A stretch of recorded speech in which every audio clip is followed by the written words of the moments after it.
47 წლის შექმნილი ოჯახი გვაქვს. აზრთა სხვადასხვაობა ყოფილა, მაგრამ შევთანხმებულ ვართ. ნებისმიერი აზრი უნდა შეთანხმდეს ერთმანეთთან და შეთანხმებულად უნდა გადაწყდეს, რა თქმა უნდა, ყველას სასარგებლოდ. რასაც ხედავთ ამ ეზოში, ყველაფერი ჩემი და ლევანის გაკეთებულია. აბსოლუტურად. ყველაფერი ურთიერთ შეთანხმებულად.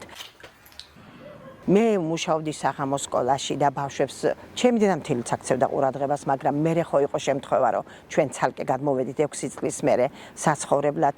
ლევანი ყველანაირად მეხმარებოდა. ბავშვების მოვლაშიც, საჭმელის გაკეთებაშიც.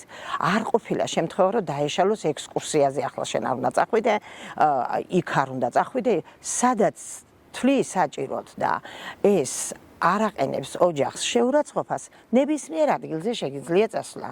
ყოველთვის ეს იყო პასუხი და ნებისმიერი საქმე აქ რაც კეთდებოდა, ყველაფერი შეთანხმების საფუძველზე. არ მithქვავს, რომ ბოსტანში ჩემი საქმე არ არის და მე არ ვიმუშავებ ახლა ფიზიკურად. ეხლა რო გითხრა, რომ შეკამათება არ მოხსლიაო, ამას ვერაფრით ვერ ვიტყვი, მაგრამ ის რომ ჩვენ ერთმანეთისთვის ღირსება შეგველახოს და შეურაცხყოფა მიგვეყენებინოს ისეთი, რასაც სულიერად თუ ფიზიკურად დააზიანებ და ასეთი შემთხვევა არ გქონია. ძალი ოჯახის შვილია. თუ ოჯახში დამხდური დედა მიხვდება, ხედავს, რომ მისი შვილი არის ბედნიერი, უნდა ჩათვალოს, თვითონ არის უბედნიერესი. ასეთმა დედამ აუცილებლად უნდა ჩათვალოს. მე ახლა შეძენილი მყავს 3 შვილი. სიძეები. მინდა გითხრა, რომ მადლობა უნდა უთხრა ღმერთს, რომ 3-ვე არის საუკეთესო დედის გაზრდილი. უმეტესად ოჯახის რომელი წევრები უფრო განიცდიან ძალადობას და რა იწევს თქვენი აზრით? მე ვფიქრობ, რომ ქალები უფრო განიცდიან ძალადობას, ვიდრე კაცები. თუნდაც ნასვამი რომ მოდის და თუ ვერ უვლის თავის თავს, უბრალო შენიშვნის დროსაც კი გამოხატავს აგრესიას, ფიზიკურ ძალადობას, ფსიქოლოგიურ ძალადობას.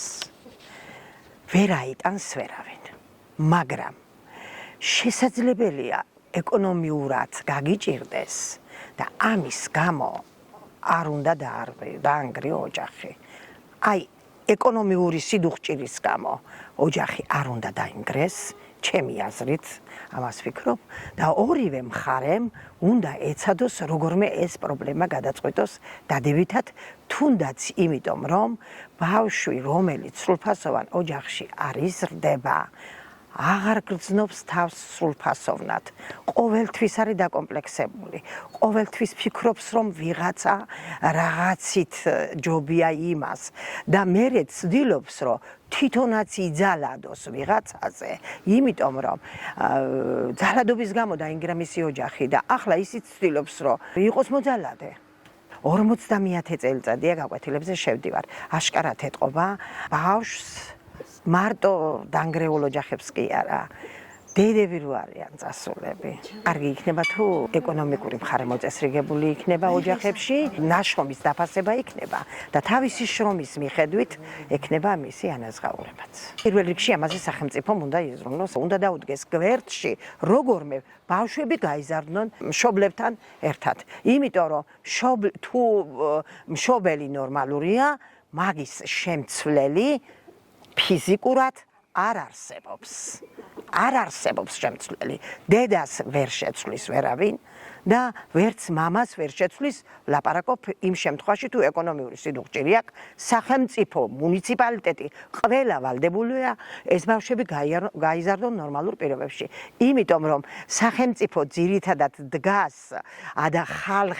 ხალხზე და განათლებული ძლიერი საზოგადოება არის პირველი ნიშანი სახელმწიფოს სიძლიერის.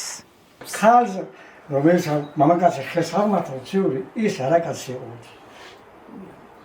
დიახ. თუ სიყვარულს მოყვანილი მეუღლე, იმას გოგოთან ვატყავ შეერს. ამიტომ უნდა მიხედო და მოეფერო და აკოცვას.